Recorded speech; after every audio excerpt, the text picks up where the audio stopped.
My entitled golden child brother stole my business idea and girlfriend, then convinced our parents to invest in his company instead of mine. 3 years later, I destroyed him with the evidence I'd been collecting. Now they're all begging for help. I, 29 male, have spent most of my life watching my younger brother Jake get everything handed to him on a silver platter while I had to fight for scraps. Jake is 26, and from the moment he was born, he could do no wrong in our parents' eyes.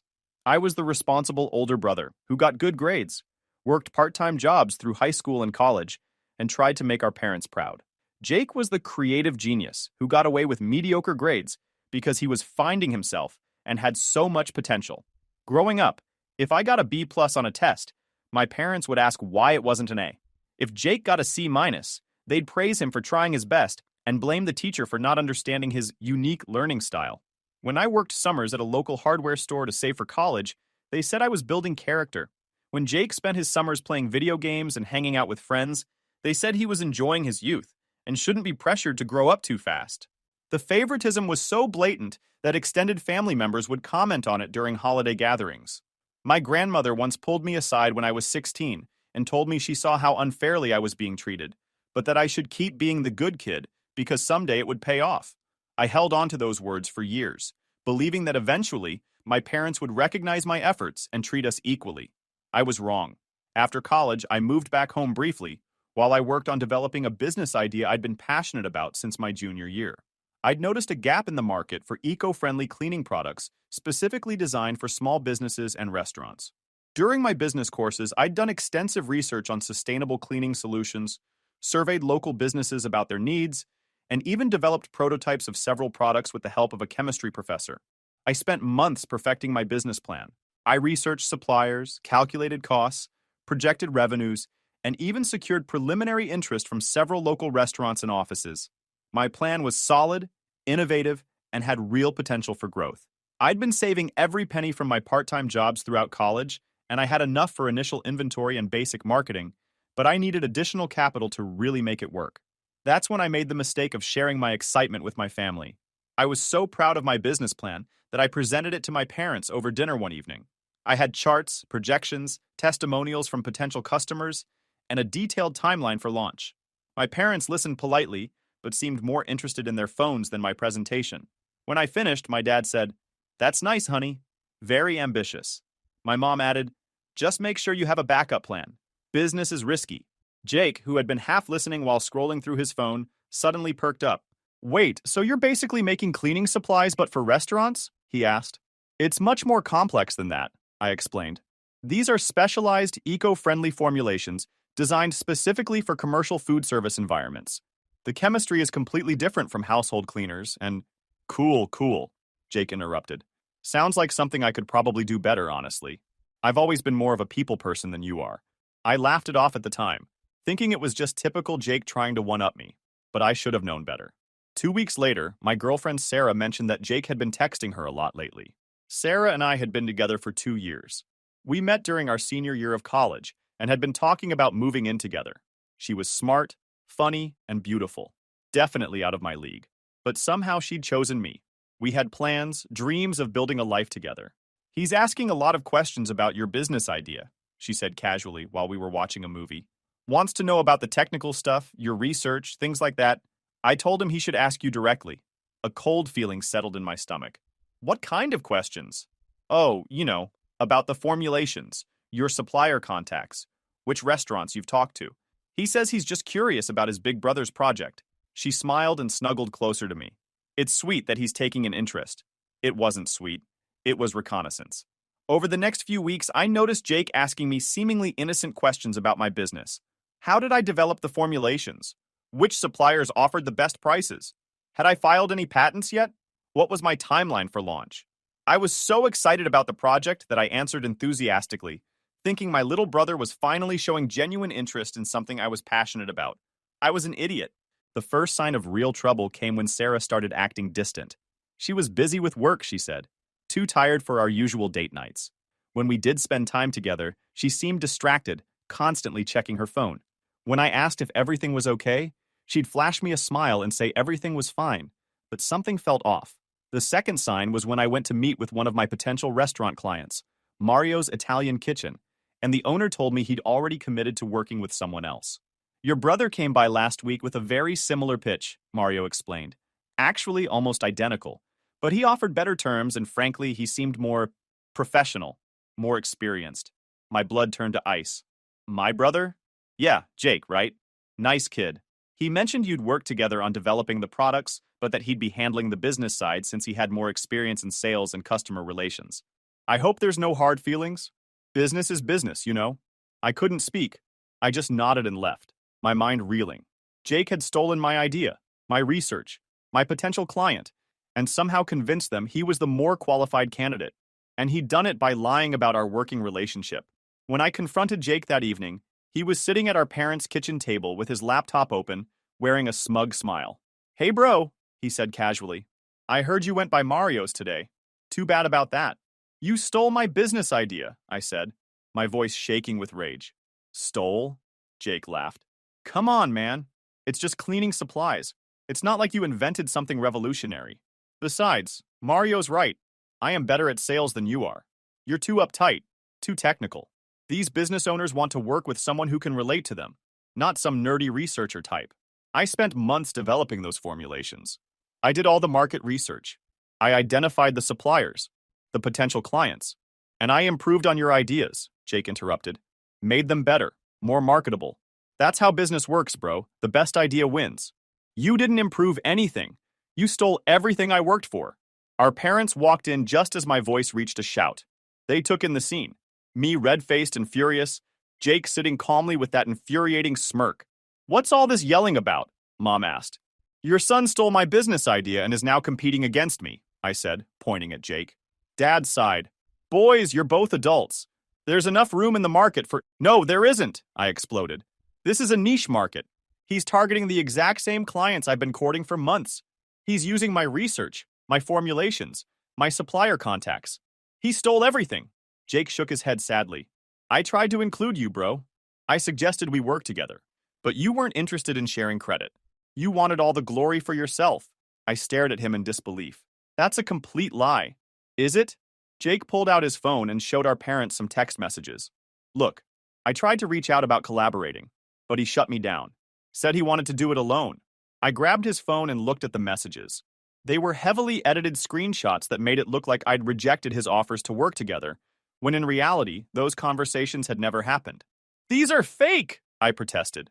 Our parents exchanged a look, the same look they'd given each other countless times over the years, when they thought I was being dramatic or jealous of Jake. I think you both need to calm down, Mom said. Jake, maybe you should have been more upfront about your interest in this type of business. And son, she looked at me, maybe you should consider that a little competition might push you to do better. Competition? I couldn't believe what I was hearing. Mom, he stole my idea. Ideas can't really be stolen, Dad said. It's all about execution. And if Jake thinks he can execute better, well, he shrugged. That night, I lay in bed staring at the ceiling, feeling like my entire world was crumbling. My parents didn't believe me. My brother had stolen everything I'd worked for. And Sarah? Sarah was still acting strange. I got my answer about Sarah 3 days later when I came home early from a job interview to find Jake's car in our driveway, and Sarah's car parked behind it. Our house was empty. My parents were at work, but I could hear voices coming from Jake's room upstairs. I stood in the hallway, my heart pounding, and listened to my girlfriend and my brother discussing business plans. Sarah was explaining details about my research that I'd shared with her in confidence, information about my supplier contacts and pricing strategies. He's too naive for this kind of business, Jake was saying.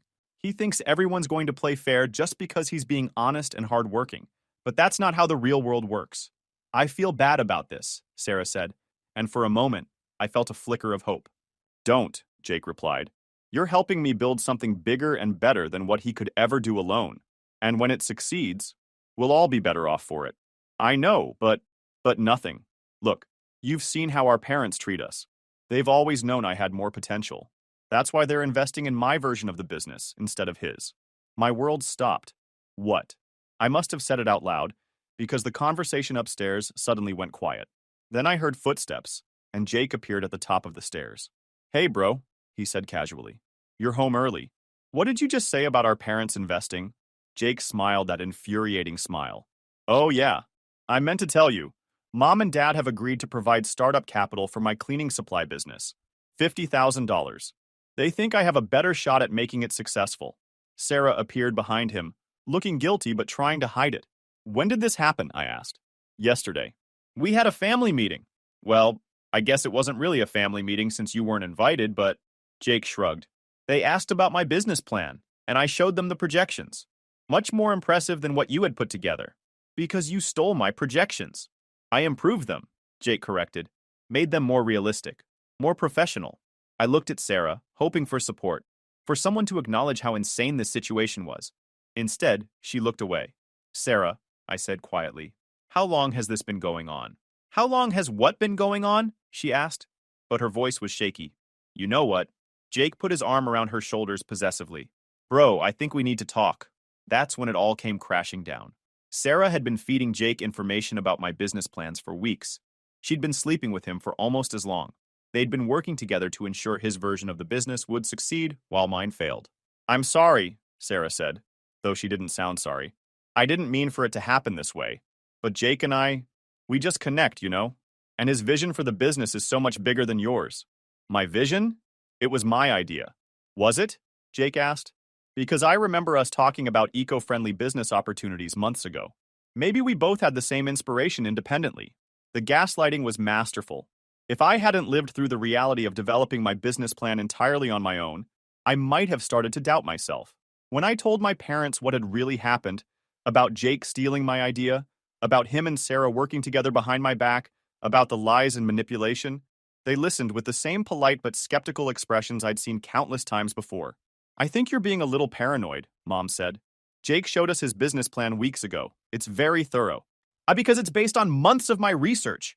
Even if Jake got some inspiration from your ideas, Dad said, his plan is more comprehensive, more professional. His projections show higher profit margins and faster growth. Because he's targeting the same clients I've been developing relationships with for months. That's just smart business, Mom replied. And honestly, sweetie, Jake has always been better at networking and building relationships. You're more of a behind-the-scenes type. He stole my girlfriend. Relationships end, Dad said with a shrug. It's unfortunate, but these things happen.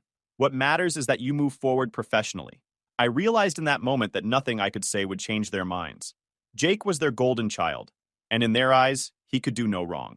If he was successful, it was because of his natural talent and charisma. If I was successful, it would be despite my limitations. But I wasn't ready to give up. Over the next few weeks, I watched Jake launch his business with my parents' money, my research, and my girlfriend by his side as his business development consultant. He called it EcoClean Solutions, which was almost identical to the name I'd chosen for my company. He used my supplier contacts, my product formulations, and my client list. The most infuriating part was how successful he was initially. With $50,000 in startup capital and Sarah's help in implementation, he was able to offer lower prices than I could and invest in professional marketing materials. Several restaurants that had shown interest in my products signed contracts with him instead. I could have given up. Part of me wanted to. I was devastated, financially ruined, and completely betrayed by the people I'd trusted most. I moved out of my parents' house and into a studio apartment across town. I took a job at a marketing firm to pay the bills and tried to figure out what to do next. But late at night, when I couldn't sleep, I kept thinking about how easily Jake had manipulated everyone, how confidently he'd lied, and how readily my family had believed him. I thought about all the times throughout our lives when he'd taken credit for my work, when he'd charmed his way out of consequences, when he'd made me look like the jealous, difficult older brother. That's when I decided I wasn't going to let this go. I started small. I created fake email accounts and began documenting everything. I saved screenshots of Jake's social media posts about his business. I recorded phone conversations where he talked about his strategies and plans, many of which were word for word identical to ideas I'd written in my original business plan. I also started investigating his business practices more closely. With my marketing background and my knowledge of the industry, I was able to track his client communications, his supplier relationships, and his financial claims. What I discovered was that Jake wasn't just a thief, he was also a fraud. His improved formulations were actually diluted versions of my original recipes. He was cutting costs by using cheaper, less effective ingredients, while still marketing the products as premium eco-friendly solutions. Several clients had already started complaining about product performance, but Jake was managing to keep them happy with discounts and promises of reformulation. More importantly, he was lying to our parents about the company's financial performance.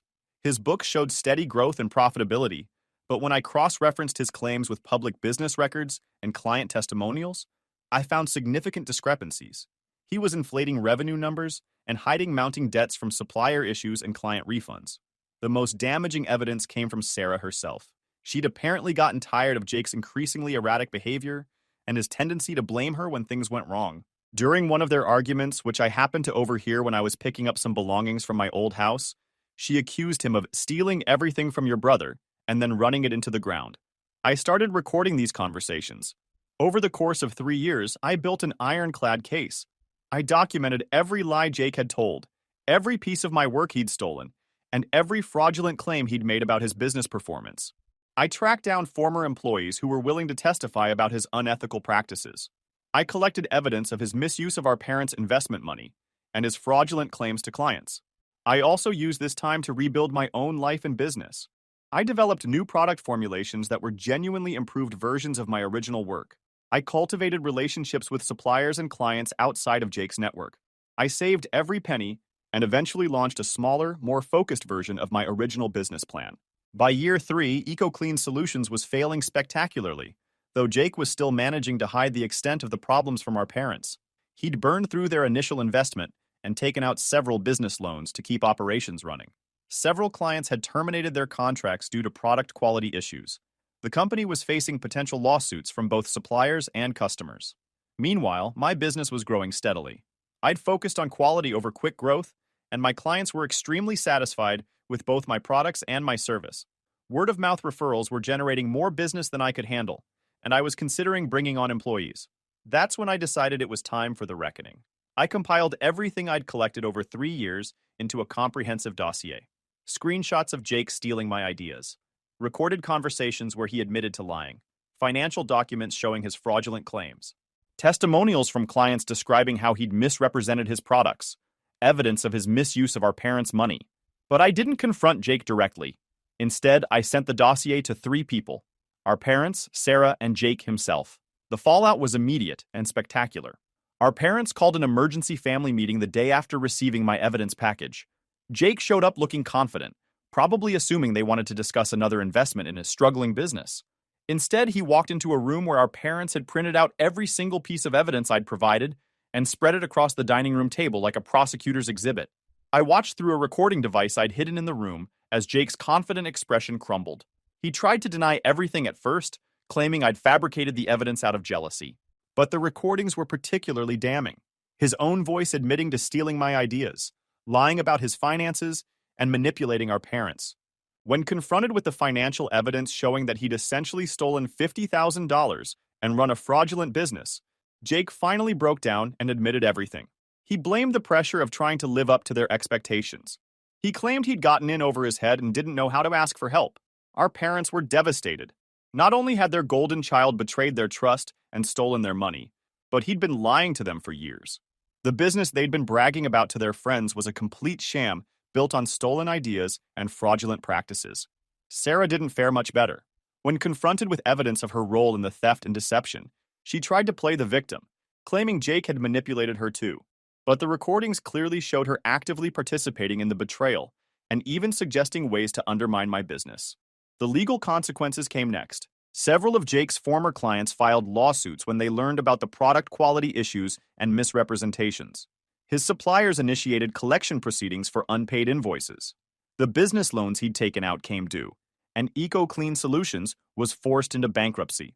But the personal consequences were the most satisfying. Our parents, finally seeing Jake for who he really was, were forced to confront decades of favoritism and poor judgment.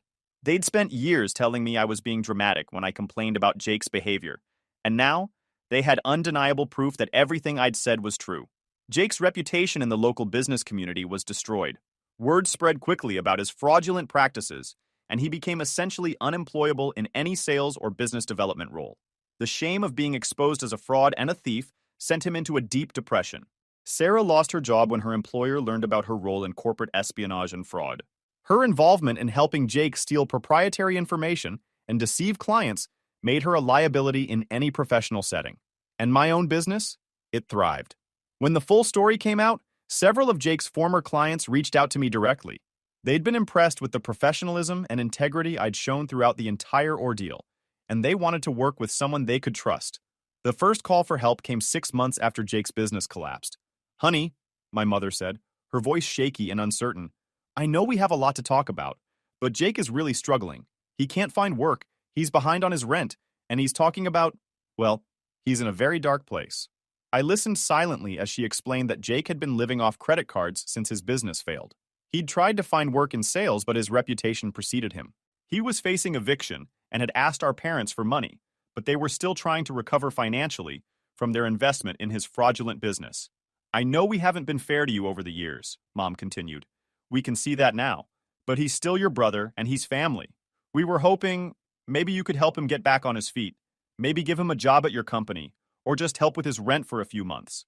The audacity was breathtaking. After years of favoritism, after watching them invest in stolen ideas while dismissing my legitimate business, after they'd believed every lie Jake told while treating me like a jealous troublemaker, they wanted me to rescue their golden child from the consequences of his own actions. "No," I said simply. "Please," she pleaded. "I know he made mistakes, but—" "Mistakes?" I interrupted. "Mom, he didn't make mistakes. He made calculated decisions to steal from me, lie to you, defraud clients, and destroy my relationship. Those weren't mistakes. They were crimes. He's learned his lesson. He's changed." "Has he?" "Because he hasn't apologized to me. Not once. He hasn't offered to make restitution for what he stole. He hasn't taken responsibility for anything he did.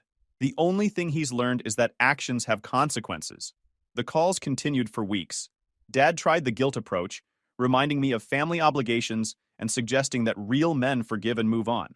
Jake sent pathetic text messages claiming he was suicidal and that his blood would be on my hands if I didn't help him. Sarah even reached out, suggesting that we could all start fresh and that she'd made a mistake choosing Jake over me. She claimed she'd learned who she really was and wanted to make amends. I ignored them all. The truth was, I felt nothing but relief. For the first time in my life, I was free from Jake's manipulation and our parents' favoritism. My business was successful because of my own hard work and integrity. I had genuine friends and professional relationships built on mutual respect rather than family obligation. But the requests for help kept escalating. A year after Jake's business collapsed, I received a certified letter from my parents. They were facing foreclosure on their house. Between the money they'd lost investing in Jake's fraudulent business and the legal fees from the various lawsuits, they were broke. They'd taken out a second mortgage to help Jake avoid bankruptcy, and now they couldn't make the payments. The letter was formal, written by a lawyer, demanding that I provide financial assistance as their son, and threatening legal action if I refused to help prevent their financial ruin caused by your vindictive campaign against your brother. I showed the letter to my own lawyer, who laughed and explained that adult children have no legal obligation to support their parents unless specific circumstances apply. Their threats were empty, designed to manipulate me into compliance. I sent back a single-sentence response. "Your financial problems are the direct result of your poor judgment and favoritism. I am not responsible for fixing them." The harassment intensified after that. Jake started showing up at my office, creating scenes in front of my employees and clients. He'd accuse me of destroying his life out of jealousy and claimed that I owed him for stealing his ideas. Security had to escort him off the property multiple times. Our parents began contacting my clients directly, trying to convince them that I was unstable and vindictive. They claimed that my success was built on stolen work and that I couldn't be trusted in business relationships. Sarah started a social media campaign painting herself as the victim of my manipulation and control. She claimed that I'd been psychologically abusive and that she'd only been trying to escape my toxic influence when she'd gotten involved with Jake. But their desperation only made my vindication more complete. Every lie they told, every manipulative tactic they tried, only reinforced that I'd made the right decision to cut them out of my life completely. My clients, who had worked with me long enough to know my character, saw right through the manipulation attempts.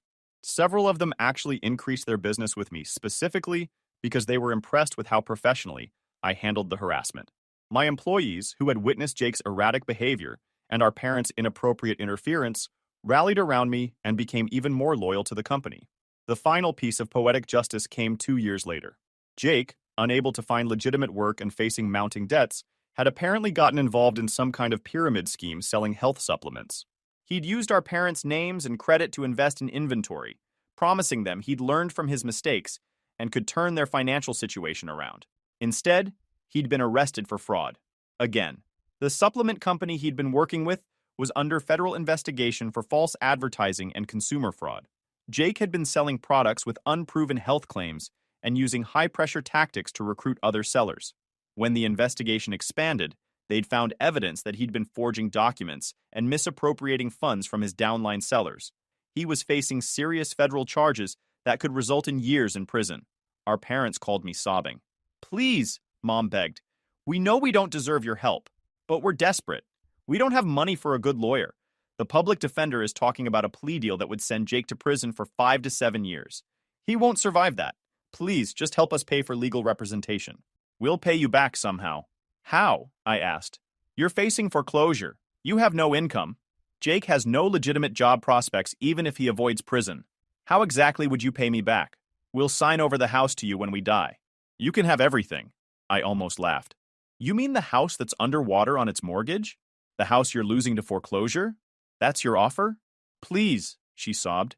"He's your brother." "No," I said firmly. "He stopped being my brother the day he decided to steal everything I worked for and destroy my life for his own benefit. You stopped being my parents the day you chose to believe his lies over my truth. I don't owe any of you anything." "We were wrong," Dad said, getting on the phone. "We know that now. We're sorry. We should have believed you. Should have treated you fairly. But please don't let your brother go to prison because of our mistakes." "I'm not sending him to prison," I replied. "His own choices and actions are sending him to prison. Just like his own choices and actions destroyed his business and his reputation. I didn't force him to commit fraud. I didn't make him lie and steal and manipulate people. Those were his decisions. But you could help him now. You have the money. You could afford a good lawyer." "I could," I agreed. "But I won't. Jake needs to face the consequences of his actions for once in his life. Maybe prison will teach him something that 30 years of being coddled and enabled never did." The conversation ended with them cursing me, calling me heartless and vindictive, claiming that I was destroying the family out of spite. But I felt nothing but peace. Jake was eventually sentenced to 4 years in federal prison after taking a plea deal. Our parents lost their house and moved into a small apartment paid for by social services. Sarah moved back in with her parents and was working part-time at a retail store. Meanwhile, my business had expanded to 3 locations and 15 employees. I'd developed an entire line of eco-friendly commercial cleaning products and was being courted by national distributors. I'd bought a house, gotten engaged to an amazing woman who shared my values and work ethic, and built a life based on integrity and honest effort. The contrast couldn't have been more stark. Last month, I received a final letter from Jake, written from prison. In it, he finally admitted to everything. He acknowledged stealing my business ideas, betraying my trust, manipulating our parents, and destroying my relationship with Sarah. He claimed to have found religion in prison and said he wanted to make amends. He asked for nothing except forgiveness. I thought about that letter for a long time. Part of me wanted to write back, to offer some kind of reconciliation. After all, I'd gotten everything I wanted: success, vindication, and proof that I'd been right all along. But then I remembered the years of lies, manipulation, and betrayal. I remembered watching him steal everything I'd worked for while wearing that smug smile. I remembered our parents choosing to invest in his stolen ideas while dismissing my legitimate efforts. I remembered that none of them had apologized when they thought they were winning. They'd only gotten sorry when they started losing. I threw the letter away. Update: it's been 6 months since I wrote the original post, and I wanted to provide an update on how things have developed. Jake was released from prison 2 months ago after serving his sentence. Within a week, he was calling me asking for help getting back on his feet. He claimed prison had changed him, that he'd found God and learned the error of his ways, and that he wanted to make amends by working for me and proving he could be trustworthy. I told him no and blocked his number. He then started showing up at my business again, this time claiming he was homeless and just needed a chance to prove himself. He brought a minister from the prison who vouched for his transformation and begged me to show Christian forgiveness. I had them both escorted off the property and obtained a restraining order. Our parents have resumed their campaign of guilt and manipulation, now claiming that Jake's homelessness and depression are my fault for refusing to help a reformed man. They've enlisted extended family members to pressure me, painting me as cruel and unforgiving. I've blocked them all and changed my phone number. The business continues to thrive. We've expanded to serve clients in 12 states and are in talks with international distributors. My fiancé and I got married last month. A small ceremony with friends and chosen family. No blood relatives in sight. Sarah attempted to contact me through my wife's social media, claiming she wanted to clear the air and explain her side of the story. My wife blocked her immediately. Sometimes people ask if I ever regret cutting my family off so completely. The answer is no. Meanwhile, Jake is sleeping on friends' couches and working odd jobs that barely cover his basic expenses. Our parents are struggling financially and socially. Word has spread in their community about Jake's criminal behavior and their role in enabling it. Sarah is still working retail and living with her parents. The consequences they're facing aren't punishment I imposed on them. They're the natural results of their own choices and actions. I simply refuse to shield them from those consequences. That's not cruelty, that's justice. And I sleep very well at night knowing the difference.